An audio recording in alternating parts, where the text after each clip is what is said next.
Hello, team owners of the 16-team league. Highlights to come and previews. Just wanted to discuss a few things. Look, we've had a poll up for 3 weeks, and Kenneth Beatty with Michigan Panthers, kind of in his frustration, was like, "Hey, vote already." Well, I'm telling you now to please go ahead and vote. The league will evolve and continue to move forward. It's a year-round league, so voting on things to make your league here unique. We're starting out exactly the same in both leagues with settings, but there is the chance that this league could evolve. Some of you will remain in this league, want to remain in this league. Some of you will have aspirations to try to get in the 20-team league eventually. So, nowhere can you be in a league that has a league above it, 2 different levels of difficulty, all guys on one theme, the USFL, camaraderie together. You're not going to find this anywhere where you can be in either league, be in and out of a league, be in the more difficult 20-team league, want to take a break and be in the 16-team league, but still be a part of all those guys. So voting is important when it comes to trades that might be made. It takes several vetoes to veto a trade. And I've made it that way because I think some people are a little bit veto happy when it comes to trades. They don't want this guy to have this guy, so they vote no. It's not done under honest pretenses, I don't think. So voting is important. Please take the time right now after this video to go and vote in the poll. There's no way we're going to decide on keepers. You're just going to let your commissioner make that decision if you don't decide to do that yourself. Other than that, on voting on the polls, remember it's accumulation of moves. Some of you guys are 0-5. There's 2 teams that are 0-5 right now. I looked at both of your divisions. You're actually, one of you is 3 out of first place in the division. One of you are 2 out of first place. So even though you have a big goose egg right now, don't give up. Keep trying to play. I will be watching. People say sometimes it's too busy in this league. Scoring's a little bit difficult. It's odd. We've created this from the 20-team league through voting. Some of it's my own doing. Yes, there's a wild card wide receiver that's going to score a lot of points, but this makes you pay more attention and line them up. In all these other leagues, 10 and 12-team leagues, even 8-team leagues, they're nothing. And I think you're already figuring that out in the 16-team league, much less the 20-team league. There's so much more strategy, short bench, makes it very challenging, makes you work it every week. No one wants to play someone that's not playing. That's why your commissioner is watching to make sure that everyone's playing. I understand sometimes things happen. Life is hard. You can't get things, can't move some players around, but feel free to ask me to back you up and help you a little bit. I'll just be transparent, let everybody know that you need me to help you make a move if that is the case. If you anticipate being out at work on Sunday and you need somebody to watch your team to make sure that everybody's going to play in the final minute on Sunday because you're at work, you don't have access to a computer. So I'm always there for you. No reason to not play. Play the game each and every week. And I think that everybody wants that, something that we can strive for.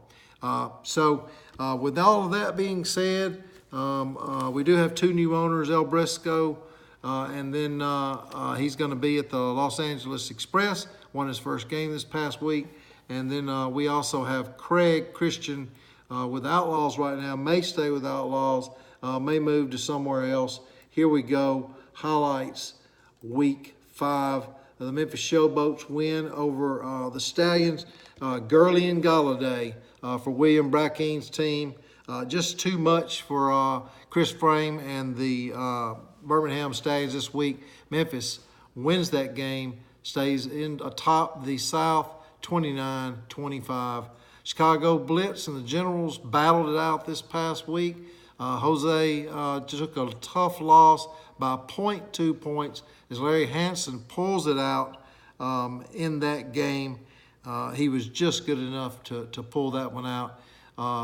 Larry goes to 3-2. New Jersey Generals. Jose goes to 2-3 in a painful loss. Boston Breakers this week lose to the Philadelphia Stars. Michael Summers, congratulations. He right now is in first place in the Atlantic Division.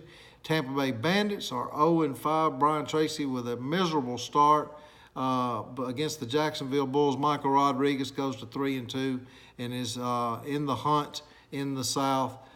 Tampa is lagging from behind, but like I said, he's only 3 games out, guys. Brian's only 3 games out. You know, with the leader losing in the South this week, Brian trying hard and winning his first game, then he's only 2 games out. So everybody's still in. Remember our playoff format where everybody's going to play in the playoffs. Everybody has a chance to finish top 8 board. The main league page is updated with the top 8 board for your viewing pleasure. Houston Gamblers, Bill Kellick wins this week against Michigan Panthers. Michigan Panthers has a good team. Kenneth Beatty's put together a good team there. But Bill outperforms this week, I believe, with his Houston Gamblers and takes down the Michigan Panthers. Pittsburgh Mall's Darren Spencer having another guy having a really tough start. But you're even in a better shot with being only 3 games back out in the in the Atlantic division right now. There's only 1 team with 3 wins. Second and third place have 2 wins. So, Darren, don't give up, man. Just keep trying to play the game. I know you're playing from behind now with a big old goose egg, but don't quit. Darren, Pittsburgh Maulers do go down to the Oklahoma Outlaws. Oakland Invaders, Steve Miller's team, lined up really good, was favored in this game, but Denver Gold outperformed. Ricky Carver, congratulations on a win this week. Denver Gold outperforms the Oakland Invaders, moves 1 step closer. Ricky is 2-3. Oakland Invaders, Steve Miller is 3-2. And then the Arizona Wranglers were undefeated this week until they went down to the LA Express, who had not won a game yet, 23-21. We are looking at next week now. Important games coming up. Tampa Bay Bandits get their shot against the leading South Division William Brackeen's Memphis Showboats. This week, that game has a 1-point differential currently. Before you move your roster and work your waiver wire, that's where you're sitting. Remember, the waiver wire is moved last after claim. Be wise and smart utilizing your waiver wire. Breakers and Blitz play, Larry Hansen and Joey Maynard. This game also is 0.8 points differential in the game, so another close possible game. Jose Plaza gets his shot this week after a tough loss against Philadelphia Stars' Michael Summers. Michael Summers is leading in the Atlantic at 3-2. Jose is sitting there at 2-3. That's going to be a great game to watch. Birmingham Stallions, Chris Flame's team is 3-2. Jacksonville Bulls are 3-2. So whoever wins this game is probably going to be nipping at the heels of Memphis Showboats if Brian Tracy with the Tampa Bay Bandits can come up with a big win and knock the Showboats down a little bit, make the South tighter. But nonetheless, Birmingham Stallions, Jacksonville Bulls is 0.3 points different in that game this coming week. Right now, Michigan Panthers and Oklahoma Outlaws. Kyle is the only undefeated team in the 16-team league right now at 5-0. He's playing the Michigan Panthers, and right now Kyle is at an advantage by a couple of points, but Michigan hadn't even lined his team up yet, so that's going to be a great game to watch in a Central Division battle. Michigan Panthers are 3-2, Oklahoma Outlaws are 5-0. Pittsburgh Mall's Darren Spencer is going to try to get his first win against the Houston Gamblers. That game right now is very lopsided to the Maulers' advantage. So, Darren, line them up. It's something to be excited about this week. You might get a win. I think that Houston still got to get his quarterback in line and figure out what he's going to do this week with his quarterback on bye. But Bill will figure it out. Arizona Wranglers, Kevin Perilou, plays Stephen Miller. Stephen Miller has a shot to take over sole possession of first place with a win over Kevin's Wranglers this coming week. And Denver Gold, Ricky Carver is playing the LA Express.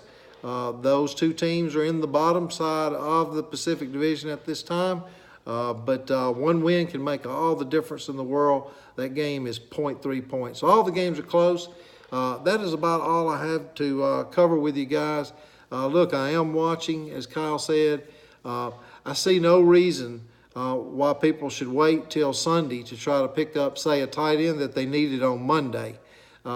That's going to be picked through. If you were picking on a basketball team, you wouldn't say, oh, you just go ahead and pick the 3 best players and then I'll pick the other 3 players. That's not the way it works.